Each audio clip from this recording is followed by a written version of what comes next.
Welcome to the Vital Spirit podcast. I'm Dr. Kelly Livingston, a naturopathic physician and your guide to a new health reality, one that connects body, mind, and spirit. Together, we'll dive deep into the art and science of holistic healing. Through working with hundreds of women through midlife transitions, I've discovered something profound. Most of our physical and emotional challenges are rooted in a maladaptive stress response. And true healing begins when we regulate our nervous system. Each episode will explore complex health topics in simple, empowering ways, uncover the deeper wisdom within each of us, and share practical tools for nervous system regulation to help you awaken your vital force and create lasting wellness. So, if you're ready to reconnect with yourself, your health, and your purpose, let's begin this journey together so you can experience life more fully human and deeply healed. Hi, and welcome back to the Vital Spirit podcast. I'm so excited today to be joined by Dr. Sheena Jongeneel, licensed acupuncturist, founder of Empress, and practitioner of traditional Eastern medicine with over 20 years of clinical experience supporting women's reproductive and hormone health.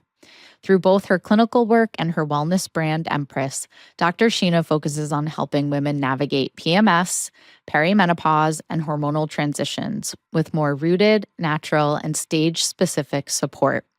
In this conversation, we explore women's hormones through the lens of Eastern medicine, including concepts like qi, blood, yin and yang, the patterns of stress and depletion showing up in modern women, and how we can begin supporting hormone health in a way that honors the whole person rather than simply managing symptoms. So welcome. Thank you for being here. I'm very excited to have this conversation. And as I'm sure my listeners just heard, you are just so aligned with our message here and the way that I practice. So thank you. Thank you for having me. It's an honor to be here. Awesome. I've been asking everyone that's been a guest, and I was just chatting with you before we hit record, and the fact that we actually don't know each other personally. So I think this will be a really exciting interview. I was saying you're my first stranger interview.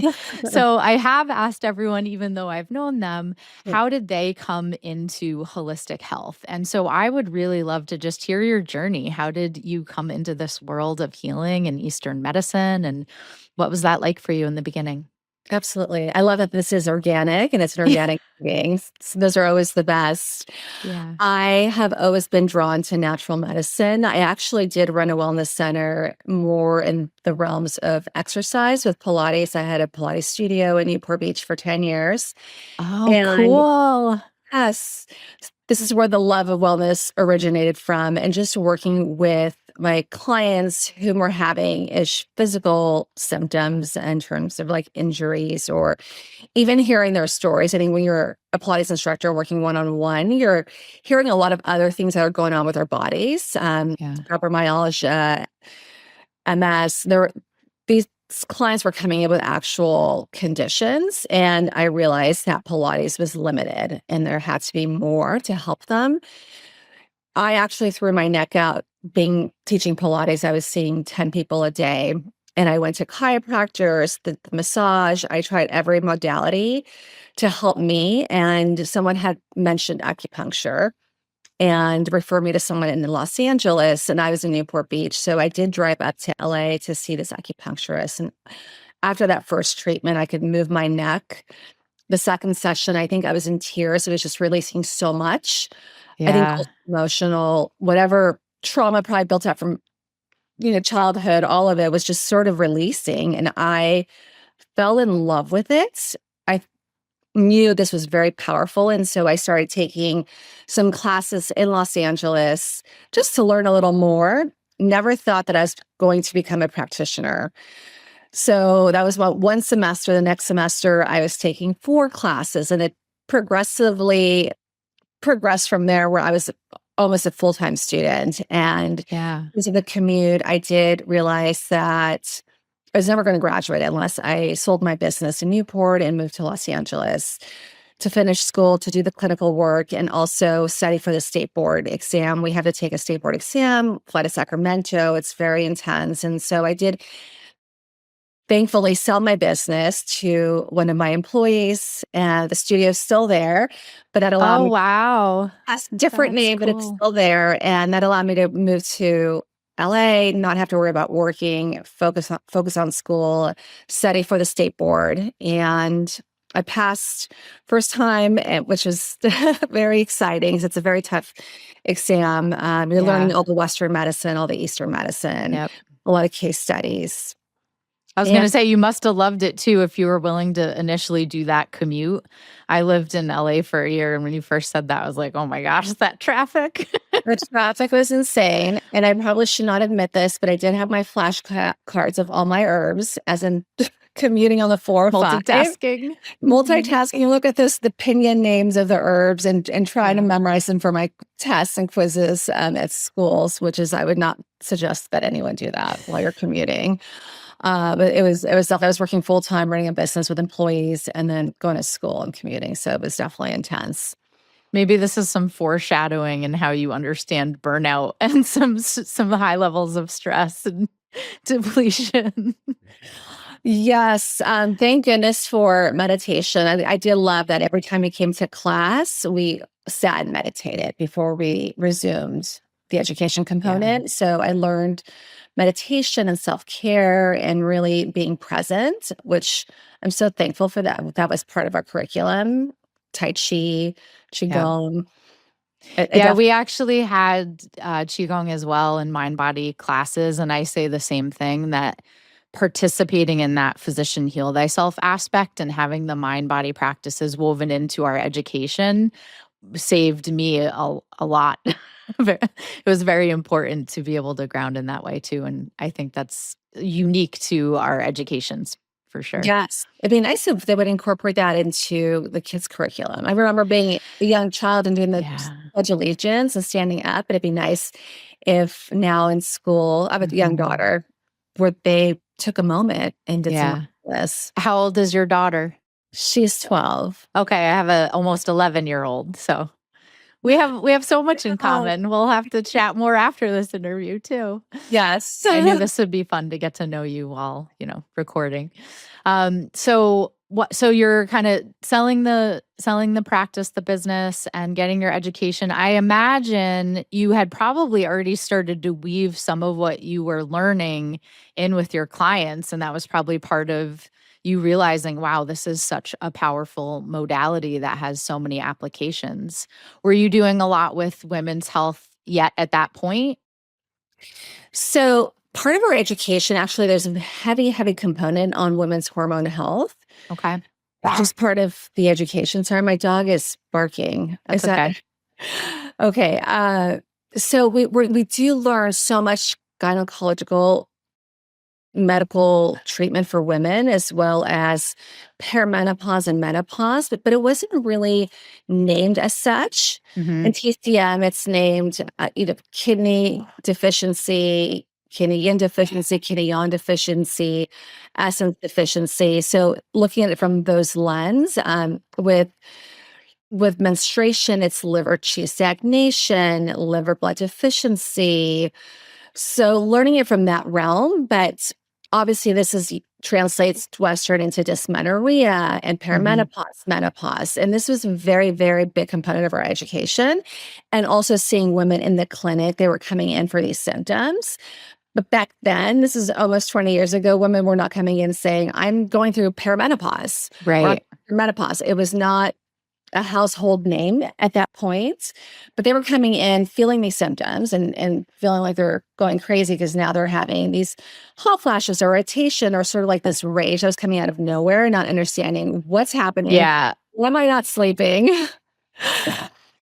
absolutely, and it sounds like very much similar to naturopathic medicine, you're looking at patterns essentially, and so in looking at patterns and root causes, there is a language that you're utilizing to kinda categorize patients and know what the best next step is, but they might not necessarily be using that same language. They're describing symptoms and their experience.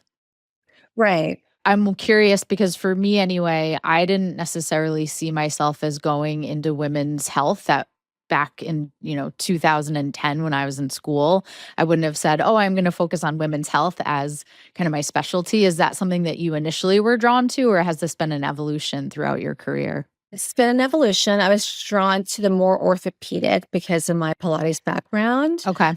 I really wanted to work with people's bodies, with injuries, more on the physical level.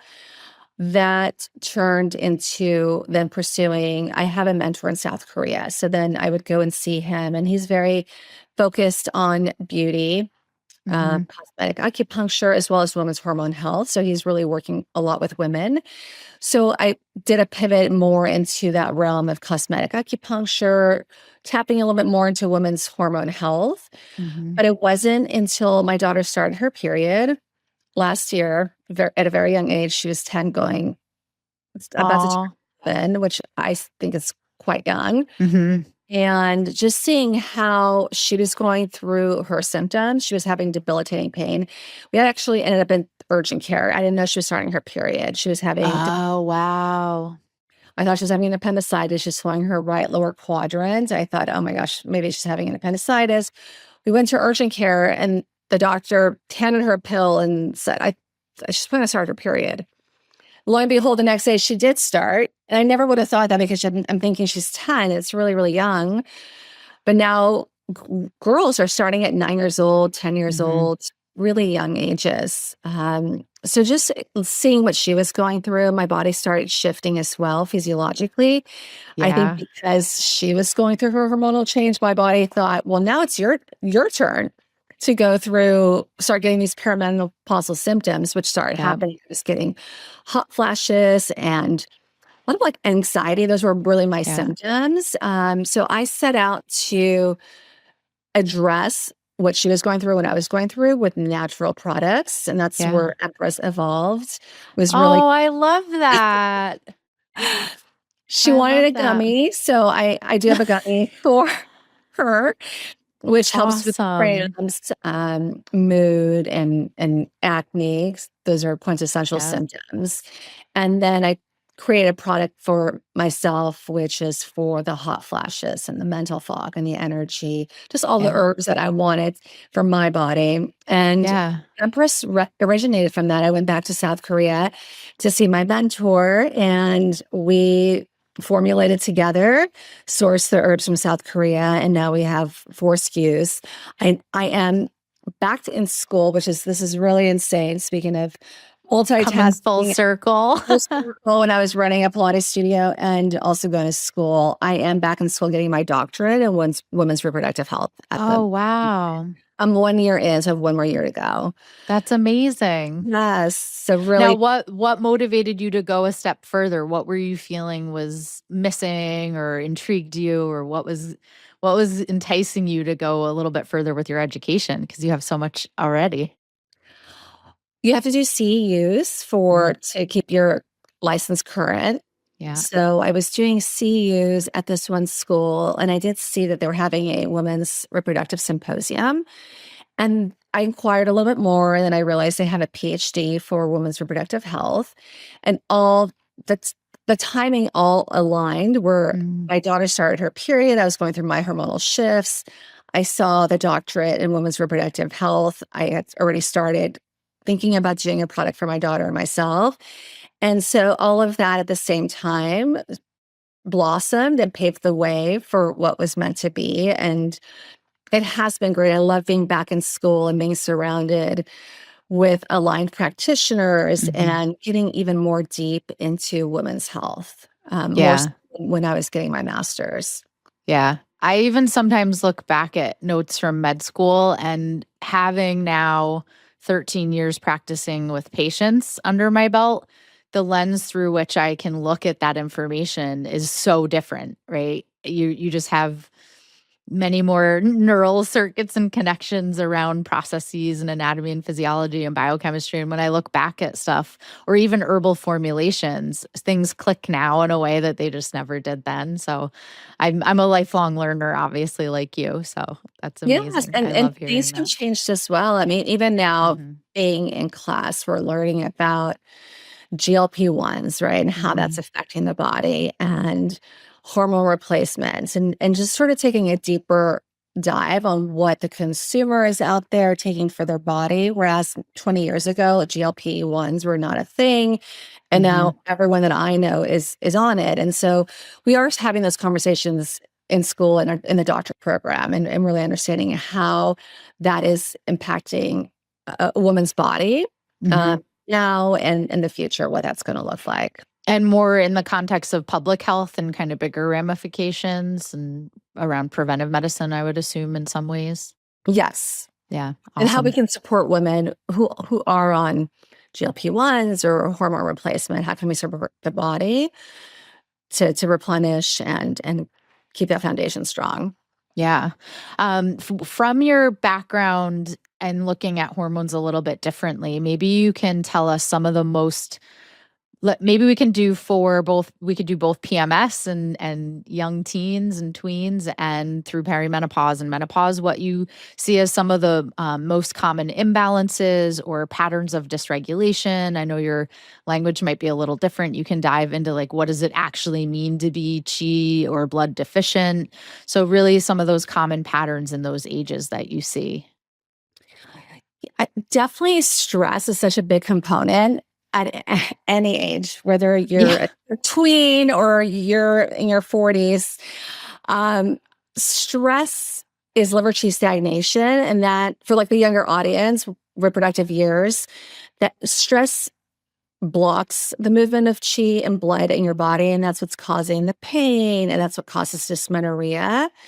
And so, really, just having a mindset or finding some practice where you can just regulate and relax, that's going to help your body.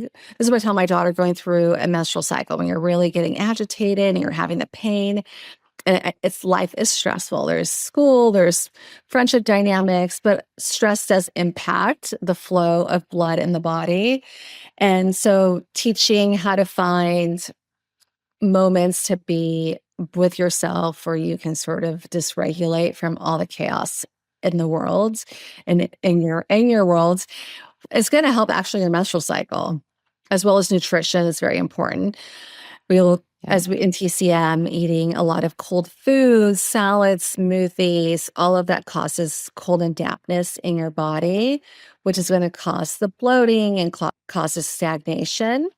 So teaching Mhm. that nutrition and diet is critical for a menstrual cycle, which a lot of people don't correlate the Don't two. think about. Yeah.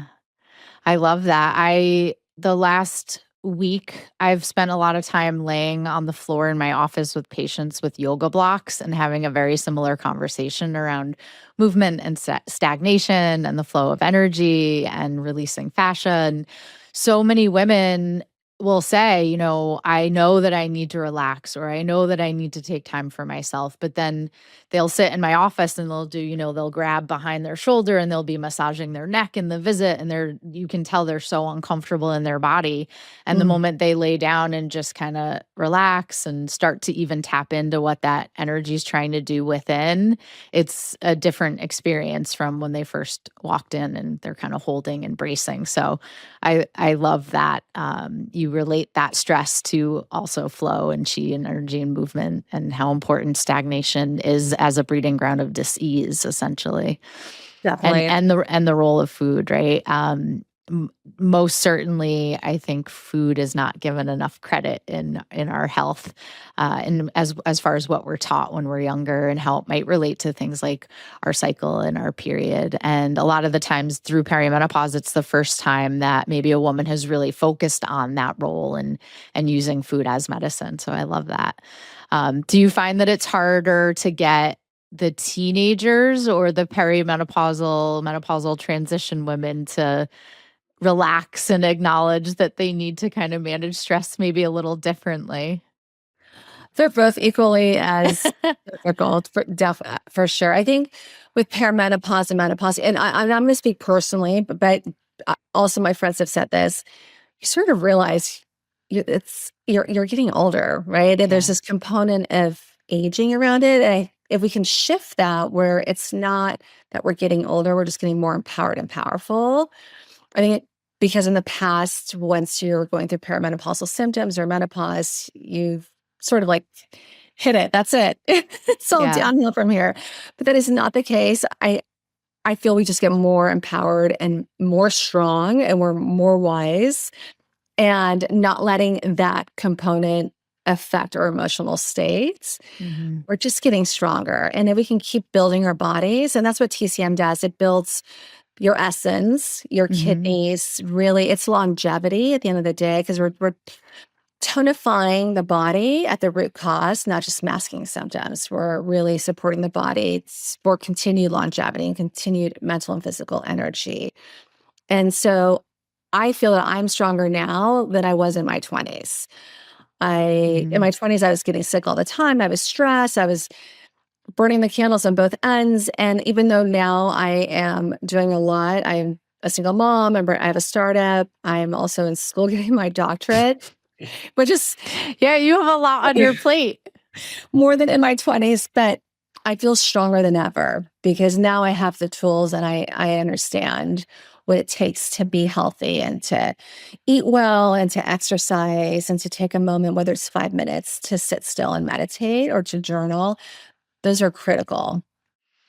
I personally agree that I think regulation practice, or I call it parasympathetic snacks throughout the day, and a commitment to a daily practice. For me, it's yoga every day. I don't think it has to be yoga for everyone, but commitment to a practice that has a mind body aspect to it is essentially how I would say I've built my resilience and my strength. So outside of that, my question for you is, what are some of the other ways that you contribute to your strength and resilience and ability to continue to wear all those hats that you wear? So we've touched on regulation and we've touched a little bit on diet, but maybe you could expand on diet or other things that, yeah, just really give you some of that strength. And maybe that's herbs. I don't know. I do take herbs. I take my formula Parapeace, Okay. which helped me when I was having my hot flashes. I took them away straight away. I just take the formula now for energy and for mental clarity. And I'm still menstruating, so when I do, I take Cycle Harmony, which helps with the cramps and the bloating. Okay. Um, Other than that, I would say the biggest component for me is spirituality and Mhm. faith. It doesn't matter whether you're Catholic or you're Buddhist, whatever your faith may be, believing in some God or something that's outside, not outside of yourself, because work God is within us, but it's really Mhm. tapping into that spirituality to have the strength and the endurance and the believe in yourself and just keep moving forward. I think that that's really what works for me. I love that. And can you tell us a little bit more? So, when you mentioned the formulas, what are some of the herbs that you've included, and maybe highlight some of the details about how they work in the body and how they not only work on a root cause, layer, but also maybe in some symptom management? Because obviously, herbs can be so amazing in that, yes, they can manage symptoms like hot flashes. I use herbs for that as well, but I'm probably using that herb to also address the root cause at the same time, which is why herbs are so magical. Yes, they're so powerful. It's Mother Nature, Yeah. natural. So with Parapeace, we're using herbs that are cooling and Okay. also nourishing, because in TCM, kidney yin deficiency is what's causing that heat in your body to rise. If we're looking at it from a TCM lens, I know with Western medicine, it's a little different.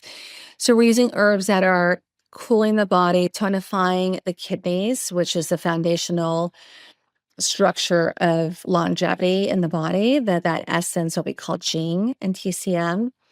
So we're supporting the kidneys. We have an herb there for bone health. Ecomia bark is in there to support the body as we go through perimenopause, or we want to keep the bone structure strong. Mhm. Schisonder fruit is helping with beauty, skin, the joints. We Mhm. have ginseng in there for energy. S Nice. So, yeah, a lot of herbs that are just tonifying physical energy, mental energy, bone health, skin health, and longevity, which is the foundational kidney Jing essence structure. Awesome. And then the other, I think you said you have a PMS formula as well. Cycle Harmony. Okay. Yeah. So that formula does consist of a lot of blood moving and blood tonifying herbs, as well as for fluid metabolism. Because Nice. when you have stagnation, which is causing the pain, whenever you have chi stagnation or blood stagnation, that's when you get painful periods and the dysmenorrhea. So we have herbs that are moving the blood, moving the chi, also moving the fluids so you're not getting bloated. Hmm. There's white peony root, which helps with acne. A lot of women, girls tend to break out during because of the stagnation that's causing things to stagnate and outflow, and that also shows up in your face, not just in your Hmm. abdomen, but in your face. And then as well as fatigue, right? If your energy is not flowing correctly in your body, you're gonna get tired, you're gonna get moody, irritable. So a lot of herbs to support that. Awesome. And I assume it was maybe approved by your daughter. Did she do any taste testing as you were coming up with these formulas? She certainly did. I created PMS Princess for her, which is a little younger. It's a gummy. It has 2 herbs, licorice root and white peony root, and this dynamic Nice. duo has been used for thousands and thousands of years Yeah. in Eastern medicine to support menstrual issues, cramps, bloat. So those 2 herbs are in the gummy, PMS Princess, and she did taste them a couple times, and then we amended according to what she liked, what color she wanted the package to be. Oh, that's so cute. Also because at a young age, they're still embarrassed. They're not well educated Hmm. about a menstrual cycle. They don't know how often it occurs, what to expect, why it's happening, and so also just having that educational component, if we can bring that on a bigger level and take the shame around it away. Yeah. She doesn't want her friends to know she's on her period or, Yeah. store, she wants to wait outside while I go in and buy pads. And so just making it more fun and having this hot pink gummy, she said, "Sure, mom, I'm going to put that in my backpack and share with my friends." And one of her friends Aw. during her period asked her for the PMS Princess gummies. Yeah, I love that. When I guess it was about a year ago, I didn't think my daughter was gonna get her period soon, but I had the thought of I'm gonna make her I called it this, like, period pack, and I got a cute basket, and then I don't know if your daughter says this, but mine says preppy themed. She wants preppy themed things, which really just means, like, a certain design aesthetic, so I just got these preppy themed, I guess, little containers to put pads in, and I got her a moon cycle journal and a book about her period and all the things you might put in a period pack under undies. And of course she rolled her eyes and kind of acted embarrassed, but I knew, okay, at the very least I've at least opened up the conversation. And then Yes. sure enough I would like find the little prepped pack like in her backpack, and I did overhear her chatting with her friends. And I don't wanna fully embarrass her. She's already like, "You're the weird doctor mom." Like, she totally hates when I do yoga at the pickup line, and so I don't wanna jump into it too much yet, but I feel like as she gets older and she realizes that knowledge around her period is power and her friends are maybe asking her questions and they want a cute little preppy period pack too, much like it sounds like your daughter sharing the gummies, it really will make them comfortable and have less shame around it, and just understanding what's going on in their body I think down the line then creates much more hormone aware and cycle aware women that then are going to go through perimenopause and menopause, I think, more easily because so many women have a kind of negative relationship with their hormones or their period or their body, or it's been painful, or so many women come into my practice and they were guided to remove parts of their body because it wasn't doing what they wanted it to do, versus understanding what those symptoms were saying and addressing it, whether with Chinese medicine or other avenues to really work with the body and work with the body's energy and remove that stagnation. So yeah, I love that you've been doing that with your daughter. I didn't I love know how you that obviously. basket. That's really great. That's like an Easter basket, but it's going to Yeah, kind of. a menstruation basket, your very first period basket. It's really cute. Yeah. Hopefully it goes well when it happens. We'll see. But it's good that they start young because as they get a little older and just from being out in the market and speaking with consumers, I'm hearing stories of even girls in college and how they have debilitating periods and they can't compete if they're on a sports team, or they have Mhm. such severe acne that they have to go on birth control, but they don't necessarily want to go on birth control, but there was no other option for them. Mhm. it was a way to manage their painful periods or to manage the acne, and knowing that there are natural solutions and options and herbs that will address that so they don't have to go on birth control if they don't want Mhm. to. They're only going in for that particular reason. And So then do you find that that's a little bit of a kind of gateway to, so if you use something natural and it helps with your symptom, it's a gateway to starting to think more along the lines of pattern or liver cheese stagnation contributing. And you start to kind of understand addressing patterns versus just masking a symptom. You maybe start to ask that question of, well, why did this herb help? What is it impacting? Oh, it's impacting my liver. Well, there's also foods that I could be eating to support my liver and practices I could be doing to help detox. And maybe there's things that I could change about my diet and lifestyle, and I wouldn't even need to take a thing because I'd be listening to what the body's telling me. I feel like that might be a good gateway, right? yes, I was at an event not long ago, and someone came up to me, a young girl, I would say probably in her 20s, and was telling me she wanted to know if cycle harmony would help her. She hasn't had a period in a very long time. And we just started chatting a little bit further, and it turned out she had an eating disorder. And of course, that's going to cause amenorrhea when you're not Mhm. putting enough nutrition into your body. And so, educating around that and why that's happening, why there is no period, and Mhm. looking at your lifestyle and what's contributing to why that's happening. Yeah, absolutely.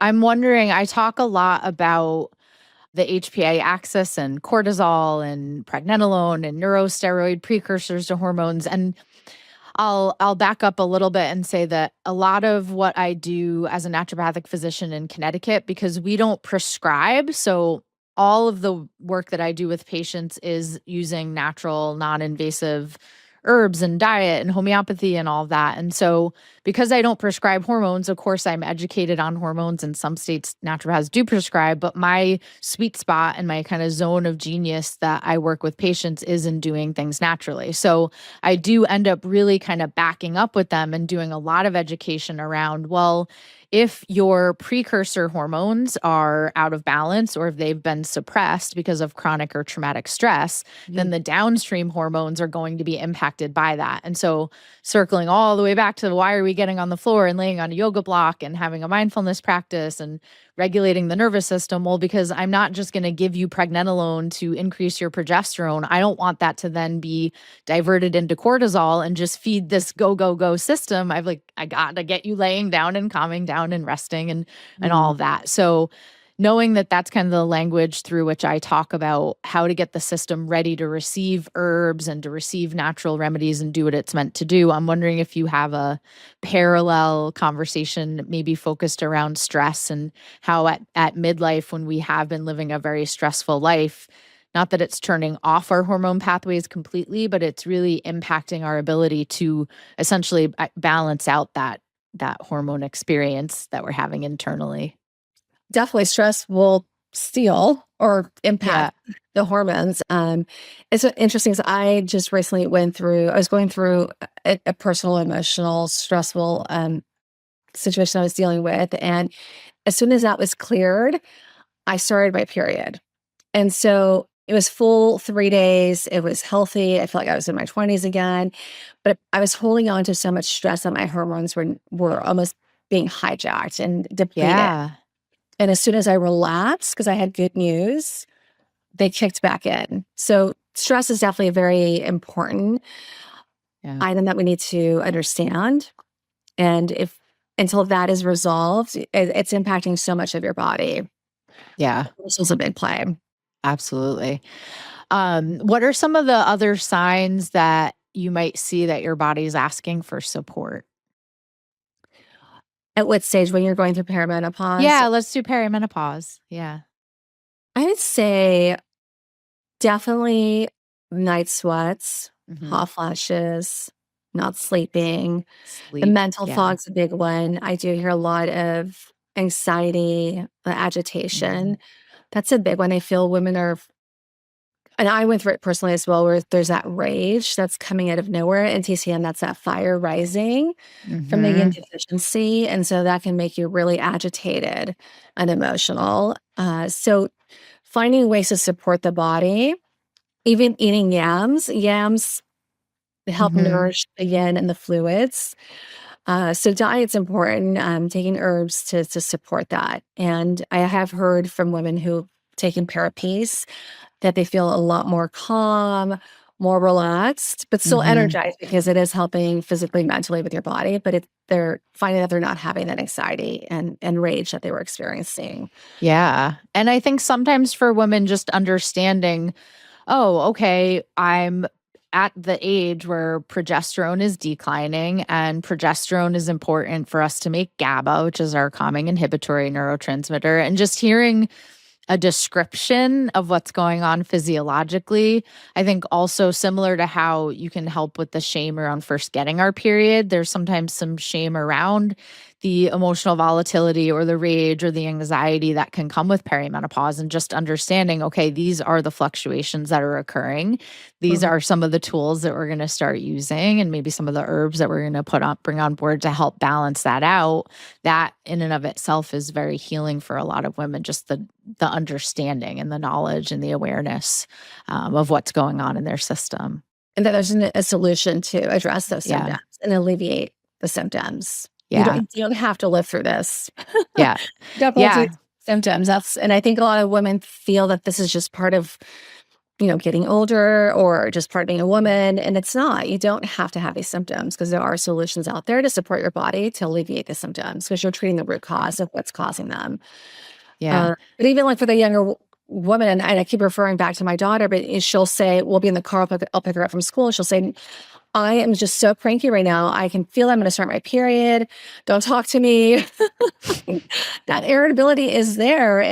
I'll say cycle harmony. So she's got cycle harmony in her room on her nightstand. And then she'll try not to take it because, like, I don't know, it's probably my product. And it's like, Mom, not cool. And then she resorts to it. She's like, okay, I'm going to take it. And then her Yeah. cramps on the next morning. Yeah. My daughter loves homeopathy, and it's the one thing that she has not yet done that thing of like, oh, I'm not going to use that because it's mom's thing. She still very much reaches for it. Oh, When good. she gets a headache, she's like, Mom, which homeopathic remedy should I take? And she's getting pretty good at knowing herself. And that awareness is really everything, because especially with our periods, as we haven't really even touched on this, so we can touch on this now, but our periods are such a sign of our vitality and our health. They're really a vital sign. And so understanding them, knowing when they're changing, knowing the things that are helpful is part of us tapping into our kind of inner knowing and our kind of inner dialogue with our biology that I think is really important throughout life. Maybe you can touch on how maybe the quality of our periods is a sign of our vitality throughout our life and throughout our how our cycles change. Definitely. So, as a practitioner, part of the intake is asking those questions. What color is your blood? And of course, someone who's not accustomed to this is thinking, like, why are you asking me what color is my blood? What the flow? Is it heavy? Is it light? How long does it last? Is it 3 days, 5 days? Yeah. These are important questions to ask because the vitality of the blood, the color, and the flow tells us the state of your body and what's going on internally. Are you Yeah. skipping periods? Are they irregular? And then diving in and understanding, why is this happening? Why are you not having a period? Why are you having such severe cramps? Why is the blood clotted or Mhm. dark? And so really understanding what's happening with the symptoms and then diving in to see what in their lifestyle is contributing to that. Yeah, That's really no, I think sometimes also people when they think of, because you started with acupuncture and with that Chinese medicine education, I think sometimes, like anything, people kind of want a pill or a quick fix or a solution, or they think, oh, I'm coming in to get needles to work with my chi, or maybe they even understand that you're working with meridians or energy, but it's still this kind of external fix or external influence. And it sounds like you were drawn to going almost above and beyond that. Not that it's bad if you're just doing needles, but you're having the deeper conversations around, what are these other signs from our body? What are we putting in our body? What are our stress levels? How are we eating? How are we moving? So I love that. definitely that's part of being a practitioner is giving them the tools to go out in the real world and Mhm. live a better life and support their body.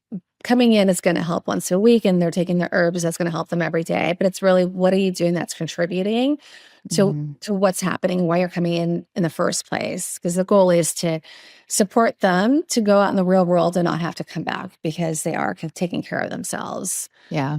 through nutrition and exercise.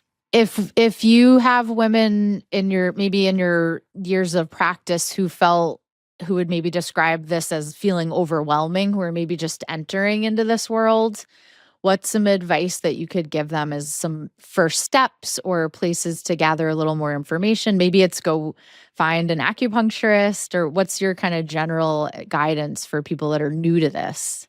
And then we can go the other direction too. What I'm hearing and seeing from, because I'm in that age group, is a lot of friends feeling stress that we're entering perimenopause, and Mhm. that fear around aging, right? Mm. Once we start having those symptoms, it's like, oh my gosh, we're getting older. It's almost like a midlife crisis. We're getting Yeah. older. Life's almost over, but it's not. And really understanding that there are solutions to support our body and be stronger now than we were in our 20s or 30s, because we Yeah, know so it's like first it's a mindset the shift. mindset shift first and foremost. I love that. Yeah, I use the language of a health awakening journey because sometimes it is this beautiful transition, and I by no means do I think life is over. I think that it is a time to get really clear on where you want to go next and how to build that strength and resilience for that transition versus look at it like, oh, this phase is over. It's more like, oh yeah, this phase is starting. I'm We're personally just I'm getting very yeah, started. I'm very excited, and it sounds like you similarly can use your personal experience and you can pull in some of the healing journeys you've been on in life or the times you've worked on balancing your own hormones as both educational stories and kind of guideposts, and also as a mirror to say like this can get really good. This doesn't have to be aging in a negative with a negative connotation. So I love connecting with someone who looks at it that way too. That's definitely how I feel. It doesn't mean that there aren't things I'm working on. My daughter and I went away a few weeks ago, and I got my period before we went away. I'm 43, so I'm in that transitional phase, and I got my period. Then we got home, and my period's been very regular. I've had some of the kind of hot flashes and night sweats came on. I did my thing to work through Mm, those, and I've been quite happy with how I felt lately. And then we got back from the trip, and all of a sudden I got my period for like 2 weeks, and that's not ever happened to me. And I was like, oh, this is what, my patients have experienced. I'm feeling it now. And much like any thing that I've overcome in my own personal health.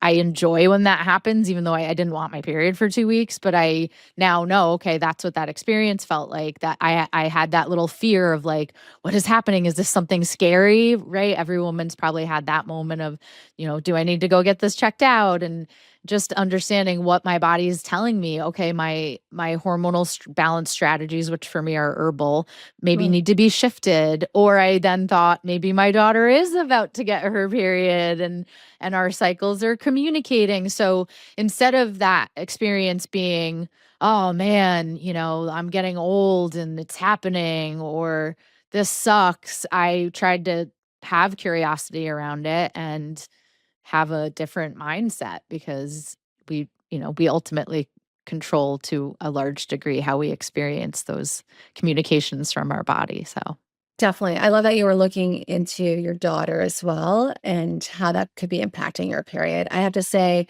that mine started getting really heavy as well, and really, I would say, mm, strong right before she started hers. It was like at its most acne massive situation. And that's so interesting. I was like, what is going on? And then I think just it's hormonal shifts, and we're Yeah. so synced up with, Yeah. we've heard that with women that you live with, roommates, friends. But when you're with your daughter, I think it's an extra special bond. I'm also a single mom, and Okay. she will be embarrassed if she ever hears this, but she doesn't listen to it right yet. And she still sleeps in my bed. So we're very like physically actually connected and obviously emotionally, and I don't doubt Knowing our dynamic, I do not doubt that she is now taking over my cycle. That's what I told my daughter. I said, you stole my period. Yep. That's the menstrual steal. Yeah, I'm with you in that one. I knew we were going to get along. It's true. We're so synced up. It's interesting. Well, yeah. So I'm curious. So you guys, I love that you're sleeping together. That's great.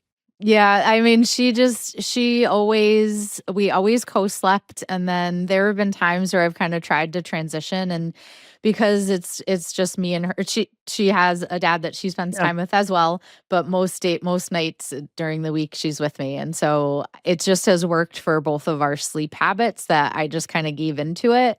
We sleep amazing. I sleep great. We have that co-regulation going on. She's getting a little big for me now where there are some nights where she wakes me up, but I honestly am really grateful for it, and I know it won't last forever. And so it works with our life. I know everyone can't do that or won't want to do that, but yeah. So honestly, my daughter and I also co-slept together.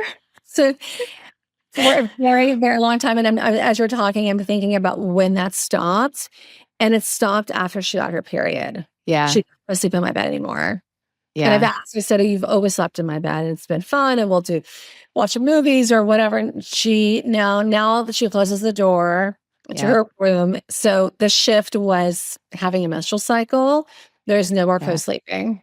That makes sense. Yeah, that next level of independence. Yeah. And she's a fiery personality, so there are days where, it's one of those hard days. She also has like technically ADHD, but I don't that's a whole other conversation around labels and diagnoses. So there are hard days for us, right? And I think that time where we come together and we have repair no matter what else is going on and what other stress is going on has been just wonderful for our relationship. So I'm really grateful for it. So I love hearing that about your daughter too. What homeopathics do you give her for? Oh, so she constitutionally, since she was a little baby, she was a pulsatilla. Lately she's been she'll get these. She honestly doesn't really get sick. She's a really healthy kid, knock on something, but she'll get these little moments of nausea where we've been reaching for Nux vomica because interestingly, they will come on days where she's probably overindulged the day or night before, like out with friends or having things that we don't normally eat at home. And so Nux vomica is usually indicated in that case, and that's a nice nausea remedy. And so she reaches for that. We use a lot of arnica. She's a little gymnast, so she gets bruised every once in a while. So she'll reach for the arnica for that. But yeah, those are the ones that lately we've been drawn to. Silica, she sees a wonderful therapist who also uses homeopathy. So it's not just me doing her homeopathy, which I think is important.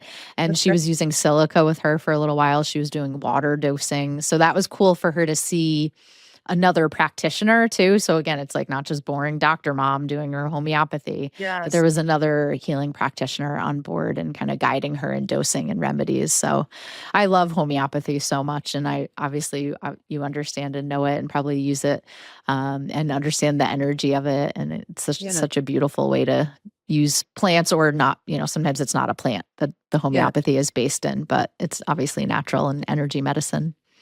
Yeah. Do you incorporate TCM herbs as well with your patients? I do. So naturopathically, you can probably appreciate, like we had courses in the state of Connecticut. Again, licensure is state by state for naturopaths. We can actually do acupuncture under our scope of practice. Okay. So like we read The Web That Has No Weaver and we learned points. Yeah, I just felt you could also then go on and get your dual degree, which some of my friends did and got their L.A.C. I wanted to, but I also had it in my mind that I was going to graduate by the time I was 30. And that just would have held me back and whatever I was my ego was attached to an age of graduation at that point. And so whatever, I didn't do it. But so therefore I actually do not do acupuncture in my practice. There was a point where I was working in a clinic during my preceptor and clinic hours, and we were doing auricular acupuncture, but I refer out for it currently in my practice because I think it is such a important tool for patients to use, and it's not my area of expertise. So for that, I refer out. But herbs, I do sometimes use Chinese herbs, like you were mentioning, peony and licorice. Those are kind of faithful additions, and I'll use different blends. So the herbs might be different, but sometimes they're also really aligned. So a patient might come in with an herbal blend from their TCM practitioner, and I'll say, "Oh, let me just look at what that is," and I know every herb, or there's a similar, the active constituents might be the same in an herb that I'm using. And usually we're working on very similar patterns and very similar root causes, although the language might be different. And the longer that I practice, and I'm sure you feel the same, it's like you kind of almost like close your eyes and scan all of the population, and you can just see patterns and feel patterns. And it's really about, again, it's this collection of symptoms that tells me more about the underlying movement within your system or lack of movement. And that points me in what direction to go herbally. So, yes, there might be herbs or homeopathics that I use for hot flashes or night sweats. And yes, I might be able to just blindly give you something based on your symptom, but there's so much more nuance to it as well. That's probably why you were drawn to designing a product, because once you see the patterns, you're like, okay, this might help 80% of people with that. So that's a great addition to the world.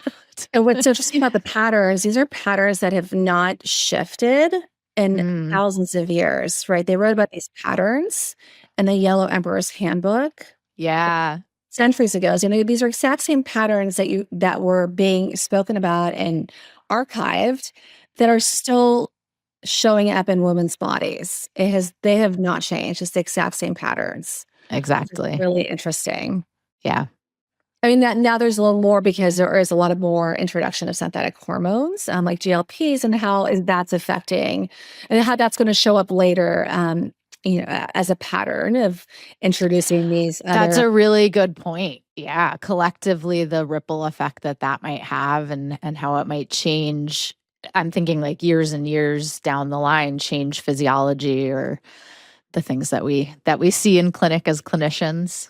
Yeah. Yes, but based on those patterns, I created broad products to Mhm. address menstruation, perimenopause, herbs that have been work together synergistically for centuries to Yeah. address these symptoms. I love that.